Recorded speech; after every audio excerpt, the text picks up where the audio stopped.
Warning, Josh is not an expert in any of the things he talks about. He simply uses his head and does a lot of research so you, the audience, don't have to. Keep in mind, he doesn't know everything, so take the things he says with a grain of salt.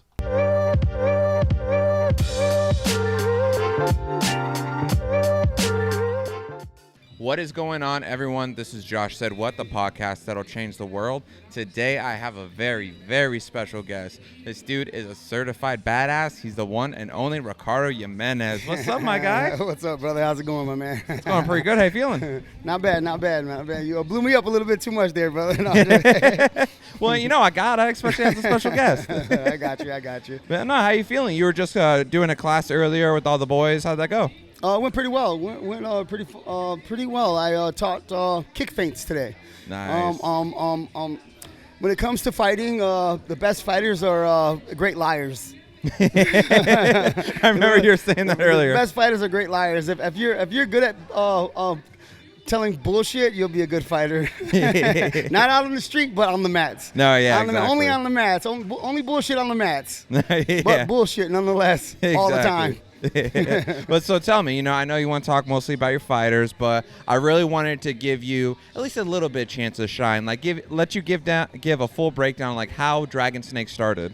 Oh, that's a great question. I would love to answer that. Well, I started Dragonsnake at a park. Okay. I was working on in fitness. I was in the fitness world. I trained in the martial arts my entire life. My uncle Louis, my dad's oldest brother, opened the first Kempo karate school in my hometown, Toledo, Ohio. No shit. And I trained there as a young kid with him throughout my entire adolescence. I trained with my uncle. He developed Kempo karate style called Jimsu Kempo karate, nice. which was our family fighting art. And my uncle Rudy was also a part of this fighting style. He was a third-degree black belt, and he also boxed in the Marines. My uncle Rudy was a champion boxer in the Marines, so he taught me a lot of boxing when I was young. And my uncle Louis taught me a lot of Kempo karate and kicks. So I became a great striker as a young man, and took that knowledge with me into my future. I really got into fitness and started bodybuilding and lifting a lot at the fitness gym. What I would do is I would go in and I would warm up on the heavy bag and doing martial arts. And my bodybuilder friends would watch. They'd come in. They'd go, "Hey, that was cool. Could you show me that? Teach me that." So I would teach them these cool things I was doing on the bag. And they were going, "Oh, why don't you do this as a career? You're really good at it." And I was like, I don't have the money to open up a business. And my buddy Vahe said, "You don't need any money to open up a business." And I was like, "Yes, you do." And he was like, "No, you don't. You can do it like Bruce Lee and teach at the park." Yeah, there you go. And a light bulb went off, and I went, "Oh shit!" So I started making business cards and flyers, and I started inviting all of my friends at the gym, at the fitness gym, to the park to train with me. Okay. And they started coming out. I was charging like $10 per session, and I was out there like Tuesdays, Thursdays, and Saturdays. And I was doing that for a while, and then next thing you know, I had like 20 people at the park, and I was making enough money to where I could sublease. Hey. So I walked into a gym. Called Seton Gym.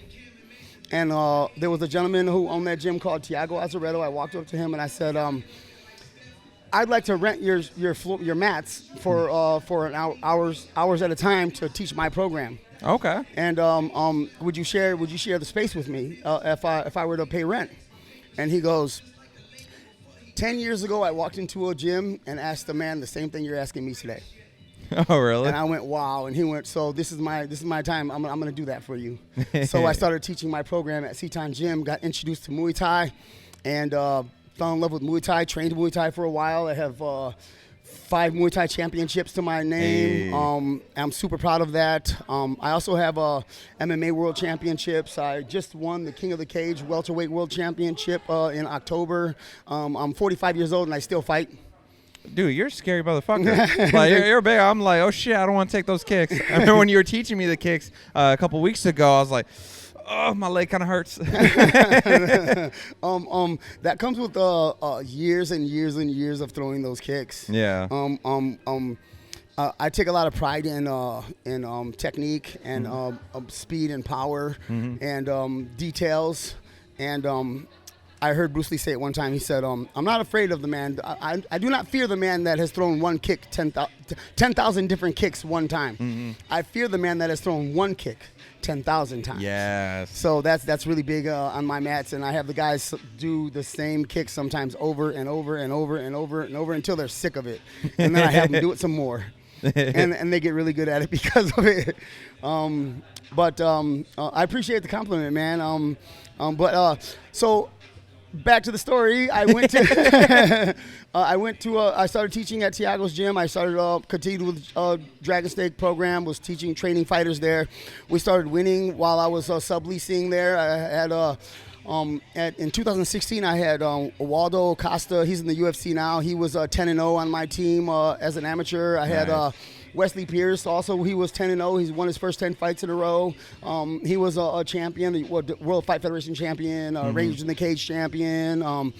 Super proud of that kid. I had a kid named Jimmy Hellboy Mack. He won his first 5 fights in a row, by knockout. He was a heavyweight. Super proud of that kid. Princeton Jackson was on the team back then. He's still on the team. He's an undefeated professional fighter now. Back then, Yaya Pacheco walked in my gym back then, and she's a Muay Thai champion. She's one of the most technical students I've ever had in my life, and people who meet her, they see how talented she is. I'm super proud of her. From there, I moved on, and I shared a space with a coach. Okay. Split a space 50-50 in Scottsdale. And then from there, I was able to open my own gym. Nice. So this gym here, I've been here for 4 years, and it's been my own space, my own gym for the past 4 years. And I'm 10 years into my journey. Nice. So I started 10 years ago. I started teaching at a park, and now I have my own space, my own gym. I've trained champions, amateur and professional. I have world champions, MMA professional world champions, and professional Muay Thai champions. And I'm super proud of that. Coming from nothing but grass and opportunity. Mm-hmm. Nothing but space and opportunity, and I made it this far, and I attribute that to never giving up. Yep, exactly. There were a lot of moments I should have quit, but I didn't. So we're here now. Exactly. That's what I love about the concept of like the American dream, because you had the opportunity where you started out just in the park, and then you made constant strides, going step by step by step. And no matter what, especially when it's a true passion like this, it's going to be an arduous and very hardened journey for you to be able to get to where your goals and your aspirations truly are. Very so true. For you to be able to go from starting out in the park teaching classes, and now you're progressing, you've had now a current UFC fighter train here before, you have other people, you have Princeton Jackson, who's a phenomenal and scary motherfucker. But it's amazing. That's what I love, like just seeing the strides, and then like hearing your journey about how you got here. That's absolutely phenomenal, man. Major praise. Oh, thank you, man. Thank you. Oh, you're welcome. Appreciate that, man. And I know you told me too that one of your aspirations is that you want to be able to have a UFC champion, right? UFC or like Yes. Bellator, ONE FC. That's it. That's the next goal. We want to win the largest world championship you can win in the world, and that's the next goal. We've won professional world championships on other levels, different promotions, and now it's time to go do it in the big leagues. Yeah. We've won a lot of the other ones, but we're looking for that one now. Nice. Yep. Nice. I know, especially at Princeton too. He's got tremendous talent. Oh man, that kid has all the tools it takes to be the champion of the world in the UFC. Absolutely no question about it. Yeah. So where do you see his career path going over these next couple of years? Because I know he recently had a kid, and so he's been focusing on that, and we see him in the background doing some coaching. Mm-hmm. But what do you think his next step is going in 2024 and 25? Well, his next step is to go out there and win some more fights after his baby maybe grows a little bit, and he spends some time with his family. It's very imperative when you first have a child that you have a family bonding that happens, that you want to be with your family and spend time with them and raise them and give them more of yourself than anyone else. But once he's done with that, he's coaching right now. He's training and coaching still. He's just not. He just hasn't taken a fight. And he'll find a fight. and we'll go beat someone else up. And just keep doing that until he gets all the way to the world championship. But seeing him coaching right now is going to make him a better fighter. Oh yeah. He's going to him taking time out for himself for his family and teaching. When he goes back, he's going to be even scarier. Yeah. Because when you teach, you become a better fighter. Yeah, because you're like learning more the nuance of the details, and while you're simultaneously teaching them, you're teaching yourself all the fine details on what even mistakes that you were making in the midst of it that you weren't necessarily noticing when you're on the other side.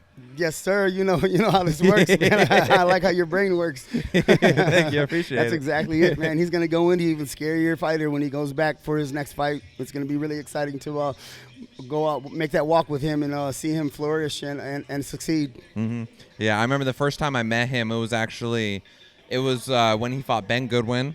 That was over at the Jab Fitness, and I did the interview with him. That was the first time I got to meet him, and then, seeing his demeanor, he was very calm, very chill, and then when he stepped into that rough cage and fought Ben, bro, the jiu-jitsu and wrestling was a wrap. Like, Crazy. I was sitting next to the cage, I saw him set that up, I was like, holy shit. Yes, it's crazy. He's been that way since he walked into our gym doors. We do a lot of grappling. He's our grappling coach. He's so good at it. Nobody beats him. He wins. Whoever they put in front of him, he wins. It's because he loves it. Yeah. He loves it so much. He has such a deep passion for it, and he takes no days off. So he gets really good at it. And he walked in our gym, and he always wanted to grapple. They grappled all the time, but I'm more of a striking coach. So I put his striking at a place to where it's a very, very high level. To pair that with his grappling that he absolutely is so passionate about makes him a very scary fighter. Yeah, especially yes. Especially with him coming from the grappling background. Like it's so weird how like wrestlers, jiu-jitsu guys, when they transition doing stand-up striking, it's harder kicks, for them. Yeah, Yes. because they have to go through a whole new phase of muscle memory. Yes. But then it's almost like it's like an awkward It's style awkward. too. It really is. But we really focused on his striking early, and he became he's actually a Muay Thai champion. He's a kickboxing champion. He won the International Kickboxing Federation Championship. He won the World Muay Thai Championship. So he's got championships in Muay Thai, kickboxing, MMA, and grappling. Damn, that's awesome. Every sport, he has them all, and I really think it's important for the fighters to spread themselves out into all the arts, become champions in them, and put them all together and go be very good in mixed martial arts, because they are at the highest level of all the other sports. They've won championships at all of them separate. Yeah. And they smush them together very well. And the kid, he's a great striker. He pieces people up. And then they go, oh, man, I got to take this guy down. And that's a bad move. so that's a lot of people fall right into the trap that way, man, because it's hard to beat him at all areas. Yeah. He's very deceitful too, because from like first glance, he's very chill, very calm, and you wouldn't think he has that extra strength to him. But as soon as he gets a hold of you, it's a wrap. Like right. The last time I trained with him, he let me get a takedown just for shits and giggles, and then as soon as we were on the ground, he's like, "Nope," flip my ass over, and then just submitted me. I'm like, "Motherfucker." But you got some other top prospects here too. So like on the amateur level, you got Naeem McPherson, you got Yusuf Doumbia. Kids, super proud of those kids. They're a couple of the new fighters on the team, and they have an immense amount of talent, and they're going to go all the way too. I'm super proud of them and excited about them as well. Really proud of our coaching staff too. Our coaching staff is next to none. We have Princeton, undefeated pro fighter, does our MMA classes. Aiden, the future. He is fighting in 3 weeks on. That's right. He's fighting in 3 weeks. Rise of the Prospects, right? Yeah, he's out in California with his brother. It's a really cool story. Him and his brother are like peanut butter and jelly. And when one fights, the other fights. They're fighting together. He goes out there, helps him with his camp. His brother comes, helps him with his camp. They corner each other. It's really cool, man, to have camaraderie like that. So he's out in California with his brother. They're gonna go kill it in a fight. He's also an undefeated pro fighter. He teaches our advanced striking class with us here, and he even works with me when I fight. He helps me with my camps. So these guys are very talented and very high level. Yaya's another one of our coaches. I'd have to say she's probably the most technical student on She's the mats. scary. And she's a girl, but she is just like, her technique is next to no one. Mm-hmm. It's amazing, and she's got a lot of great wins and champion. She's a champion as well.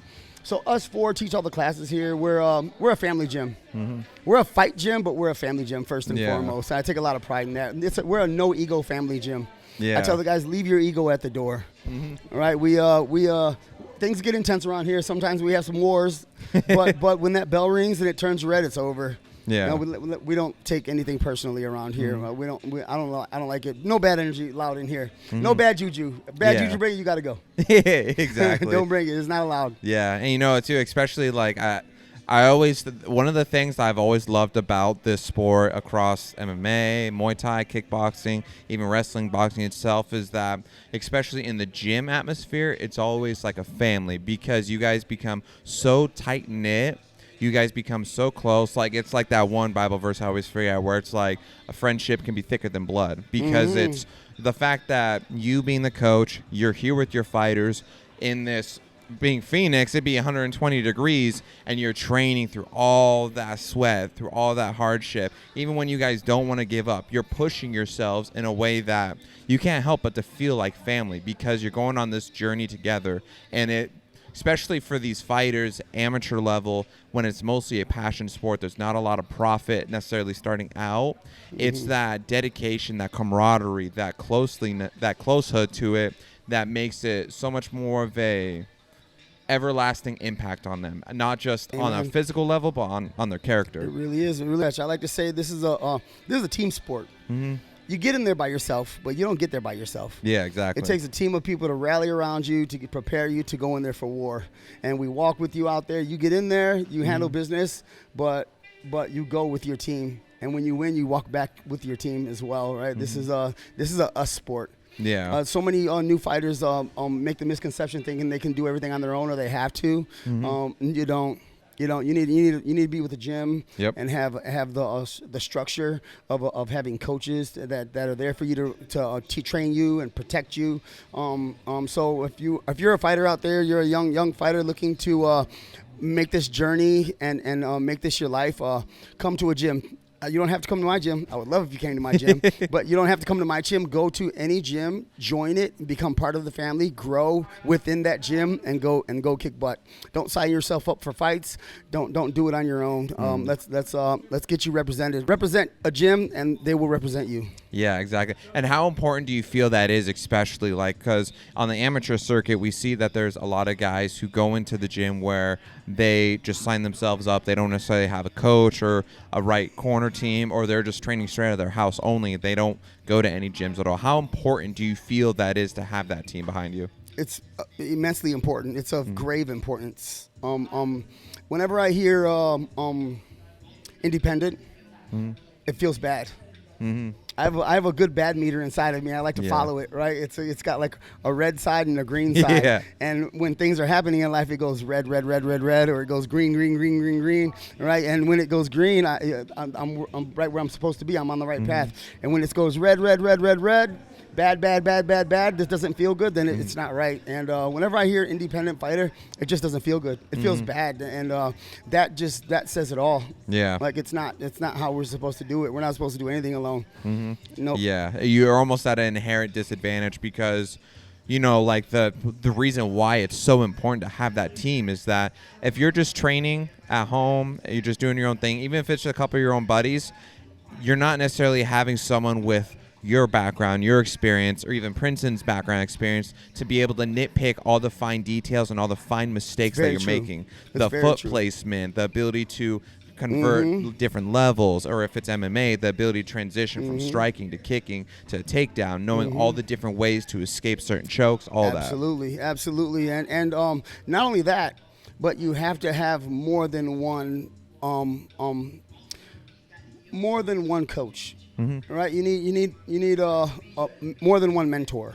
Yep. Right? You start at a whole gym. When you're young, you go to a gym, you walk in, you sign up, and you start to grow. You build a strong foundation, and that's your home gym. Right? But as you grow and get better, right? I don't get upset when my students go to other gyms.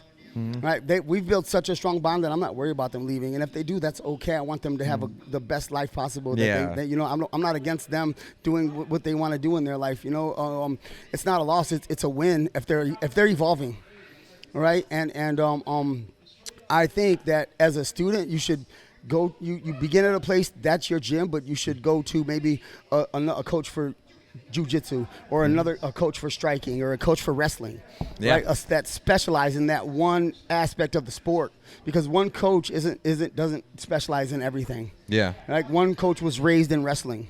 He knows how to strike well. He knows how to do these other things, but his base, what's in his body the most is wrestling, and that's what he teaches. That's what he's probably really best at teaching, And then there's another coach that was raised in striking. His entire life. He also knows wrestling and jiu-jitsu and all these other things, but his main thing is, so what you want to do is you want to find coaches that have spent their entire life in each aspect of the sport and have them as your coaches, as your foundation. That's what I do when I compete. I go to my striking coach, I go to my main Muay Thai coach, I'll go to my jiu-jitsu coach, and I'll go to my to my wrestling coach. Right? I spend most of my time training in my home gym. But during the day, I venture out to my other coaches and grow and work towards winning this fight, all smushed together, with all these different coaches smushed together. And when I make that walk, I go out there with Princeton, Aiden, my striking coach, my Muay Thai coach, and we all go together. And it's a team sport, and you don't have to stay within one small team. Loyalty is huge. I believe loyalty is huge. I think when you go somewhere and they pour everything inside of you, you should never turn your back on them. If you have a coach that would never turn his back on you and gave you everything and just loves you like unconditionally and only wants to see you succeed, and you know that this is your relationship, never leave that person, right? Because you'll go out there and meet other coaches, they'll turn your back on you. Yeah. You'll go out there and meet other people, and when you have that trust and honor and respect with someone, always keep it. Yeah. Don't mess that up, because that could be the only person that has the ability to give you that. And you meet people in life, and sometimes they end up being a rotten fruit, right? Right? Yeah. But so I say have a home gym, but I say go and learn from other coaches as well, right? And that's everyone. Even a mentor needs a mentor. Yeah. Right. So always grow in many different aspects. Many different branches of your tree. Exactly. Yes. I was about to say that. That's how I could tell we're on the same wavelengths. I was going to say, you always want to have the roots, your home base where you want to go, but you want to be able to branch out. Yeah. Absolutely. That's a great analogy. I like that a lot. Yeah. Yep. Your roots. Yeah. And it's like and your branches. Exactly. Amen. And I was thinking too, it's like with you saying that, it's so essential. I forget how this saying specifically goes, but it's better to be a jack of all trades, because you're not just being a master of one, but you're being, I forget the original saying, but essentially what I'm trying to get at. I got what you're saying. I know what you're saying. You want to make sure that you have everything crossed off, especially in MMA too. For sure. There's so many different ways fights can end up, whether it be a knockout via a head strike, a liver kick, or a head kick. It could be take down, submission. Right. Exactly. Right. You gotta have a little bit of everything. Exactly. Yes, sir. And you don't have to have unlimited amounts of those things. Right, maybe your grappling consists of double legs and arm chokes. Yeah, that's okay. You don't need to be an ankle, or you don't need all these other things. If you're good at those two things, become the best at it and do that to everyone. Yeah. All right. You don't have to be good at everything within one. You know what I mean? Yeah. Right? Yeah. So I say master some elements of each, but you don't have to master everything. Yeah. Exactly. But try to. Exactly. That's what I love about the sport, because you're never going to truly find the end goal. It's a constant evolving sport. Oh, yeah. Like when you saw Dustin Poirier started landing those calf kicks on Conor McGregor, then everybody started doing it. Yep. But then when everybody started doing the calf kicks, everybody started developing their defense against it. And then now you have to try to figure out all the different variations. Yes. And like what you said with referencing Bruce Lee, I fear not the man who's practiced 10,000 kicks a single time. I fear the man who's practiced the one kick 10,000 times. Yes. And if you only have, say, the arm locks and the double leg takedown, if you could learn how to do 10,000 different variations to execute and win, boom. Yes, sir. Yes, sir. That's very, very true. right before the Bruce Lee thing. What did you say again? I was gonna touch on it. It was a great point. Crap. What was it? Oh, crap. Yeah, no, I spaced on it. What was it? It was right before the Bruce Lee part, right? Yes, right before the Bruce Lee. You said something. I was gonna say something. And then when you said that, I was like, oh, he's saying the thing, and I paid attention because it's one of my favorite things. Oh, and that's right. That's right. It's how there's never an end game in this sport. Yes, never an ending. Never an ending here. You never know everything in the martial arts. You never know everything. You're constantly learning. All the time. I tell the guys, they're like, you know all this stuff, you know everything. I'm like, no, I'm still learning. Yep. I'm still learning, and I'll learn until the day I die. Yep. And so will they. You don't know everything. You never know everything in the martial arts, which is a beautiful thing because you can go into something and it could never stop feeding you. Yeah. You can be fed for the rest of your life from something that you really love and enjoy and have a lot of passion about. So. That's another beautiful thing about the martial arts is that you'll never stop learning. Yeah, exactly. And I forget the guy's name, but there's this guy. I think he was the one who originally started judo. He was like a 4th, 5th degree black belt in it. But then when he died, he said that he wanted to be buried with a white belt instead to dedicate and demonstrate the fact that we are always a student for life. And it's almost like the moment you think that you've become the master, that's when like the foolishness steps in because then you plateau yourself. If you always maintain that attitude that you're a student for life, you're always going to be evolving, and that's the best part. True. It's so true. I when I train for fights and I walk into my coaches' other gyms and I walk in and I wipe my slate clean. I'm like, okay, you know nothing. Yeah. Right, you're not the coach. The owner of your gym and coach, you know nothing. Yeah. Whatever that man says, you do. You don't question it. You say yes, sir, and you give it everything you have. Yeah. And nothing else, right? And that's what I do. My coaches are take the step left and then do the thing. Yes, sir. You know, you didn't do the thing. I'll do it, sir. You know, and it's very, very, very imperative, and it takes a lot it means a lot when you can humble yourself. You know, it means a lot to, and people see it when you can humble yourself and not act like a know-it-all. Yeah. Right. Don't ever be a know-it-all. Oh yeah, that'll get you hurt in the sport. Those guys are not. Yeah. that will not only get you hurt, but it'll people around you won't want to be around you. They won't. Yeah. So don't be that guy that knows everything. Yeah, it's like where you're saying you got that intermeter where there's green, green, green, red, red, red. Yes, sir. When you come across the people who have that sense of ego where they know everything and they don't need anything else, they're the ones that always tend to fall the hardest because your meter goes bad. Exactly. Because it really is. It's a humble sport. Like if you try to come into this sport with that ego and with that pride, you're going to get checked real quick. Yes, sir. And especially there's not always going to be the nice people that's going to check you the right ways. Sometimes if you come across the wrong G and you try that on them, it's not going to end well for you. So you always got to have that sense of humility. Yes, sir. Yes, you do, man. It's very important. Be humble. Be as humble as possible. Be more humble. When you're humble, you can be and try to be more humble than that. Yeah, exactly. But so tell me, what are your ambitions for 2024 for your fighters, both on the amateur and pro level? Well, my ambition for 2024 is just to compete as much as possible, go out there and take the risks because you get nowhere without taking risks. You get nowhere without going out there and trying and going for it, pushing all your chips to the middle. That's the only way you win big. Right, so that's our ambition is to train our asses off, get as possibly good as we can at the sport that we love, go out there and show everyone how much we pour into this on stage. And I want to see my guys. I just want to see them win. I just want to see them win and do well. It makes it does something to me. I do this so that I can watch those guys get their hand raised and the look in their face and the feeling that we get when we win. It's amazing, man. I had a coach once said, he goes, you know that feeling you get when you win and you're standing in there and you get your hand raised, that feeling? If you could bottle that up and sell it, you'd be a billionaire. Right. I was like, no fucking doubt, man, because that's the most amazing feeling on earth, man. And I want these guys to feel that feeling over and over and over and over again. Yeah, that's why, like, because my last episode, I interviewed with the fighter Amun Cosme, and we talked about this book I read, The Virtue of Selfishness by Ayn Rand, and it talks about how there's positive and negative selfishness.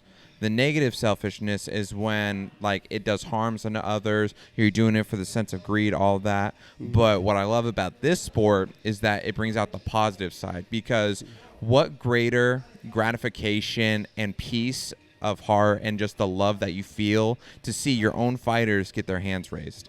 Man. Like, it's a selfish feeling, but it's so wonderful because it's that pride in the product you help create. Yes, absolutely, man. We're here. We're here. The reason we're here at all is to love one another. Mm-hmm. That's the only reason we're on Earth. Yeah. Is to love one another and care for each other and feed each other and so therefore, if that's the reason we're here, then that should be the reason you do everything. Mm-hmm. Everything that you do should fall back on that. Yeah. You know, and I feel like there's a sense of there's a sense of pride that you get, that you should get when you help someone else win. Yeah. You know, it feels good to win yourself, but when you help someone else win, it's even better. Yeah, especially too, like say for example, you have a fighter who came from a really rough background, and like you really had to chip at that marble to create the sculpture, and you see him going through so much hardship to now, like, he has so much peace and love in his heart. He's getting his hand raised time and time again, and the ripple effect that's having, that's one of the most wonderful things. Somebody recently said, you get back in the universe, you get back what you put out. Yeah.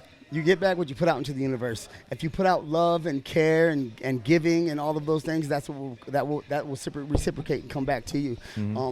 In life, do that. Do that, man. Give, care, share, and that's what will happen for you in your life. Don't do any of the bad. Don't do any of the negative things.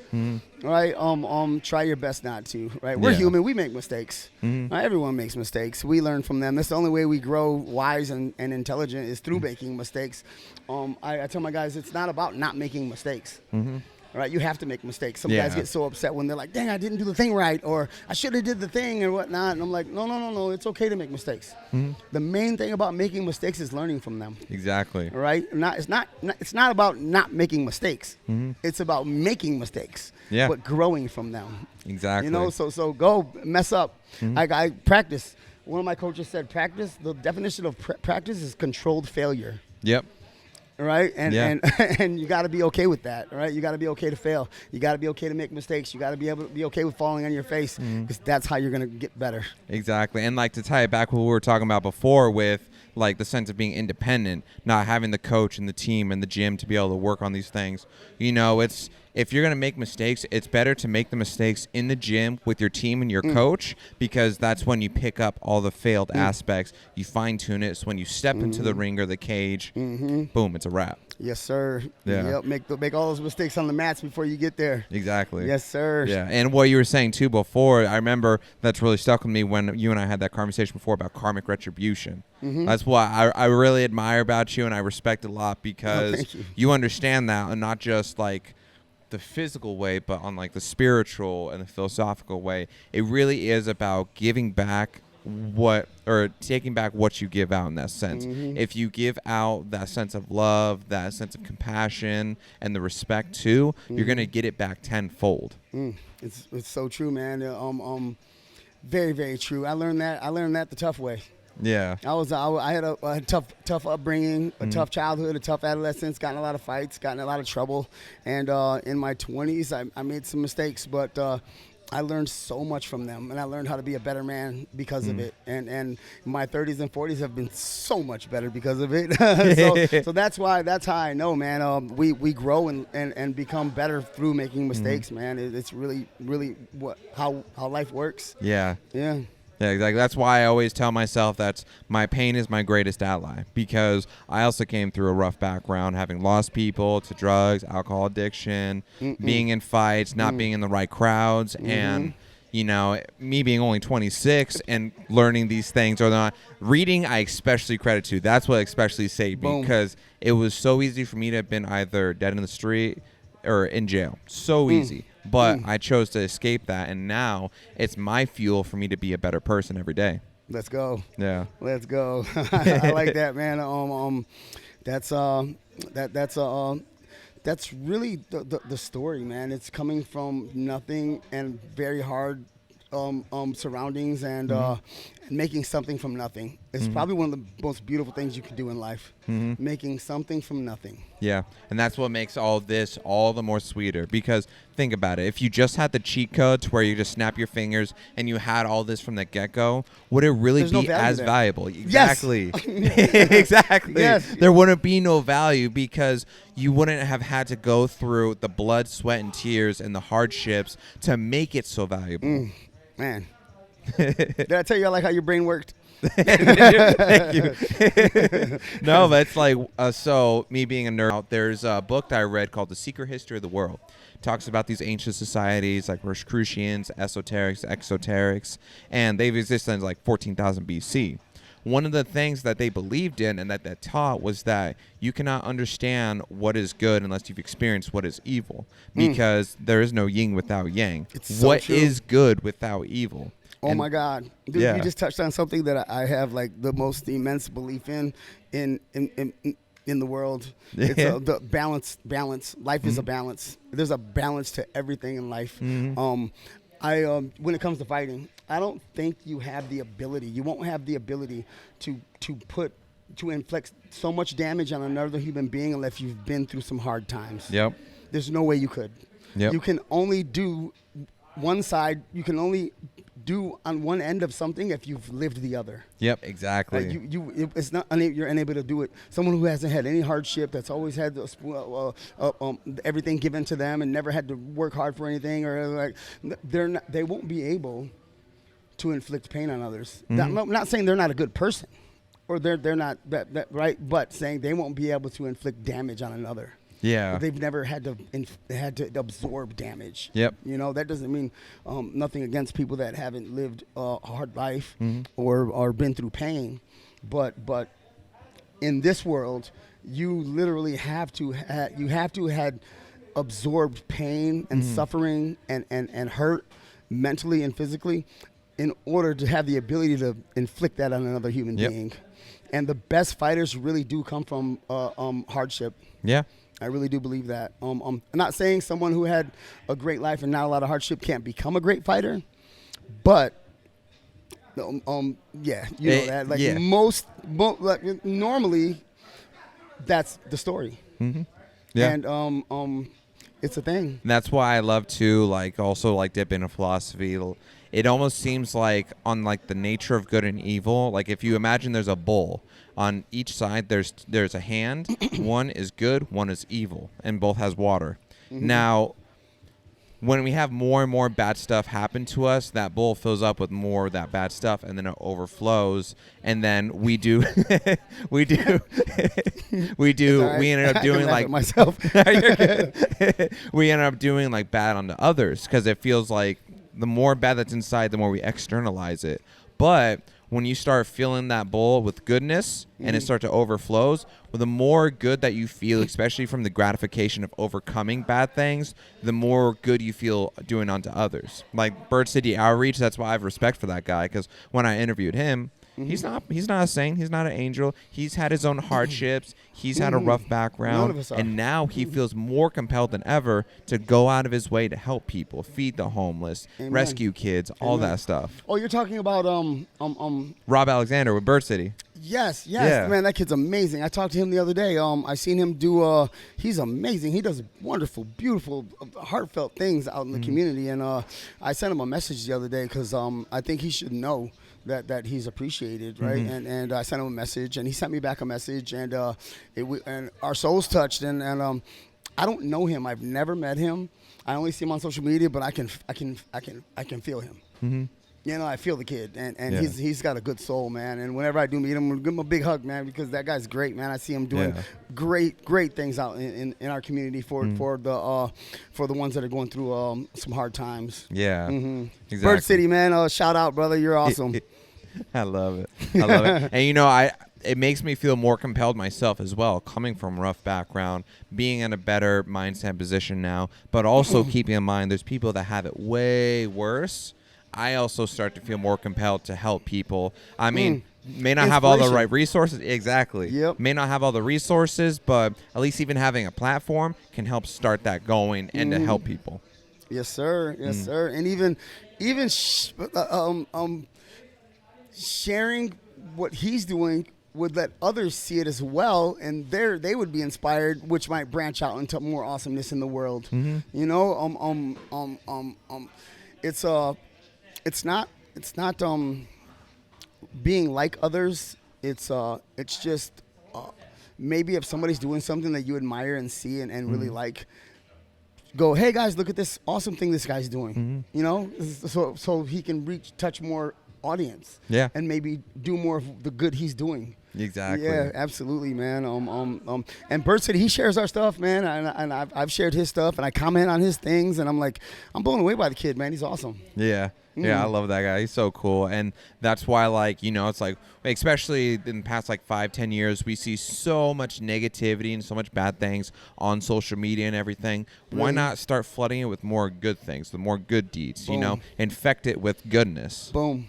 It's very true, man. There's the bad news. I don't watch the news anymore because it's not really the news. It's just the bad news. It's all the terrible things that are happening in the world. Puts us in a negative energy. Yeah. And we don't want to be in a negative energy, man. We want to stay cup half full, not half empty. Exactly. And like you were saying before, give out that love and the universe is going to return it. Boom. And if you could change or have, say, for example, you have Princeton Jackson, you have Yusuf Doumbia, you have Dre Terry, Jovan Lombard, Naeem McPherson. If you can have such a genuine impact on them that it lasts them a lifetime, what happens when each of them decide to do the same thing to 5 other people? So it's, you think of the math, the multiplication, 5 times 5 is 25, 25 times 5, 125. In a few strides, that starts to hit 6 digits, 7 digits, 8 digits. Amen. Yes, sir. Yep. Did you say Dre Terry? Yeah. Dre, that kid's amazing. He's an example of he's an example of integrity. I love that kid to death. He walked in the door of my gym, and he goes, I want to be a champion. That's what I want to do. That's why I'm here. And I knew right away his energy just said a lot about him. Yeah. And we trained and got ready for him to compete. He went out there and fought. And after a few fights, he entered the tournament, a Muay Thai tournament. Okay. There were 20-something people in his bracket. Damn. 20-something people. He had to fight 4 fights in one weekend. Damn. That's crazy. That is It's hard crazy. to fight one fight in a weekend. I had to speak on him because it's a beautiful story, man. He had to fight 4 fights in one weekend, and what he did was, well, here, let me rewind a little bit, real quick. Okay, so he walked through the door, said, "I want to be a champion." Started to train, gave it everything he had. He's a very dedicated fighter and student, and he fought a few fights, and he had a fight where he got knocked out in the first 17 seconds. Okay. And it killed me inside. It killed him inside. It was really hard.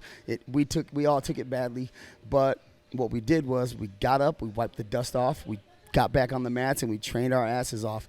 His next competition was a tournament where there were 20 people in his bracket. After the tough loss that we took, that we endured. There were 20 people in his bracket. He fought 4 fights in one weekend.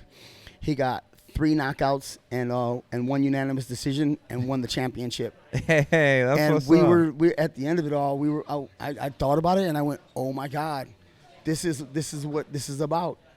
Adversity, right? Of becoming strong through adversity, never giving up, never letting your losses take you out of what you like and love and your passion, but letting it feed you. Exactly. To go and do what he did over the weekend after he had that tough loss. Yeah. Right. And it was a beautiful thing. And he's a champion now. Walked through the door, said, "I want to be a champion," and did what he said he was going to do. Hey. And that's really big when a man comes in and he says that. Everybody wants to be the champion.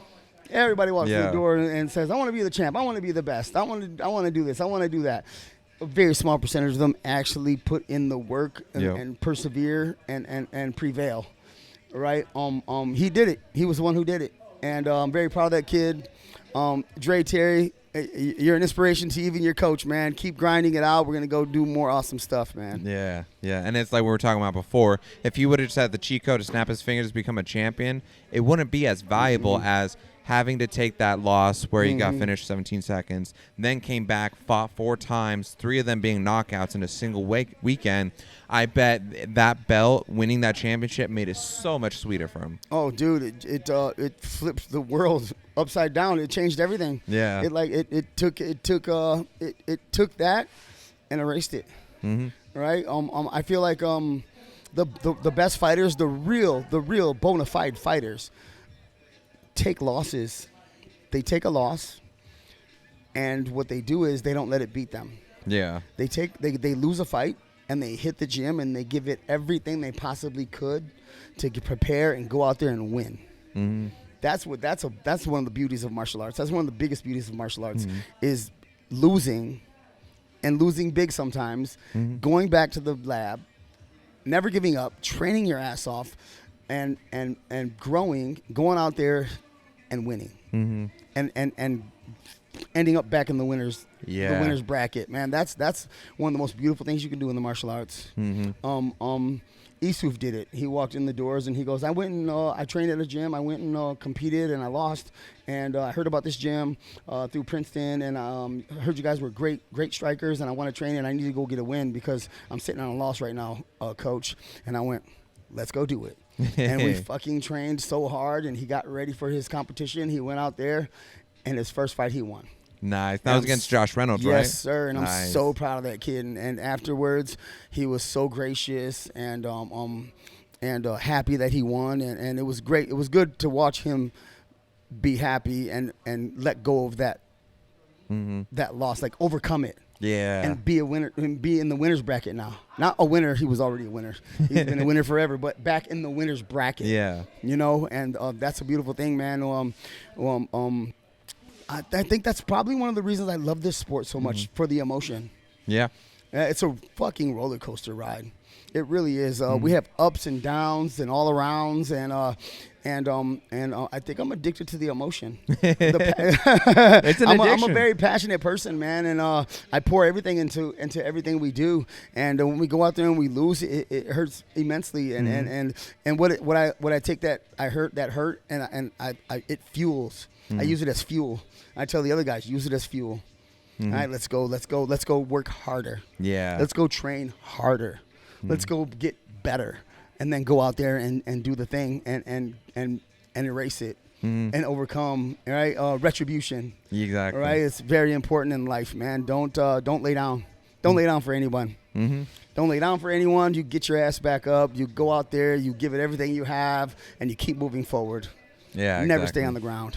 Yeah. Yes, sir. Man. That's the best part, too. That's why I have such an invested interest to see Dre and then Jovan compete again. Yes. Because, like, getting to know everybody, getting to know you, getting to know Princeton, all these guys, whenever I see any of you guys fight, and if it does end up being a loss, like, that's a heartbreak. Like, there's been a few fights so far that I've watched where it's, like, almost bring me to tears because, like, I see your guys' hard work, and then for it to just fall short like that, it hurts. So that's why, like, there's always fighters like Dre and Jovan. I'm especially invested to see them fight again and see them win. Yeah. That's what's up, man. I like your heart, man, too, not just your brain. Hey, I appreciate it. That's awesome. What's up, brother. Awesome. And so I know we're getting about like the 50-minute mark, but I'm going to ask the question that I always love to ask. Okay. If you had a specific message that you could give out to the youth or the example you could set, what would it be? If I'm going to tell the young ones, if I'm going to tell them anything, I'm going to tell them go for it. Go for it. Don't let your fears and worries and the fear of failure or the worry of looking bad in front of others or anything. I want you to overcome those things. I want to tell them to overcome those. Like never give up. That's what I want to tell the young guys. Never give up, and the young women, young men and women, never give up. All right. There are beautiful things on the other side of never giving up. Right. You're not good at anything right away. You have to continue chipping away at it to become very good at it, and just keep doing that. No matter what happens, you get knocked down, you lose, you fail, whatever it is. You don't feel good about things sometimes. Every day's not the best day ever, right? Mm-hmm. But come back the next day. Mm-hmm. Right? Come back the next day and give it more. Yeah. Never give up. And at some point, you'll look at yourself in the mirror and you'll go, I'm glad I never gave up, because this awesome thing would have never happened had I gave up. Yeah, exactly. All right, so that's probably one of the biggest things I want to tell the young people, man, is never give up. Yeah, I love that. You know, you set the example too. You didn't give up on your dream to open up a gym, and look where you're at now. Thank you, brother. Yeah, Mm-hmm. and who knows? within 5-10 years, you could have that other dream reach where you get the UFC champion, the Bellator champion. I'm manifesting it already right now, brother. It's happening, man. We're still, even at being here for having my own space for 4 years now. I feel like I'm still in the infancy of Dragonsnake, right? We haven't even. We just got started. Yeah, exactly. There's a lot of other gyms that have been around for 25 years, 30 years, and they're like killing it. And I'm watching them, and I'm looking up to them, and I'm like, here I come. Here we come. And when I get there, there's going to be another Dragonsnake pop up. And I'm going to look down and be like, well, I'll not look down, but and there's going to be another Dragonsnake pop up, and I'm going to look over and go, get yours.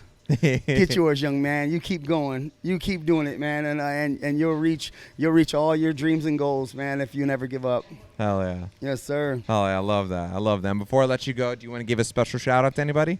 I want to give a shout out to all my friends and family, anyone who's ever supported me and wanted me to win and have done things to help me win. I want to say thank you to those people, because you don't get. I would have never made it to this point where I'm at without those guys. Mm-hmm. Right, you can't do anything on your own, man. You need people to be there with you, man, to help you carry the load and help you with everything. I want to say thank you to my students. They help me out all the time with the gym. This is our gym. This isn't my gym. Yeah. This is our gym. Right, we take a lot of pride in keeping it up, flourishing, and flowing, and all the things it needs to be in order to be a success. It's a family affair. Mm-hmm. It's a family affair. So thanks to all of our family and friends and everyone helping push us upwards, because it doesn't work without you guys. Yeah, exactly. Hey, I'm so happy we're finally get you on here. This was an amazing interview. Yeah, really cool, man. I really appreciate you bringing me on, brother. Thank you. Yeah, you're absolutely welcome. And then for the fans out there, make sure you check them out. Dragonsnake MMA. They're right here in McClintock.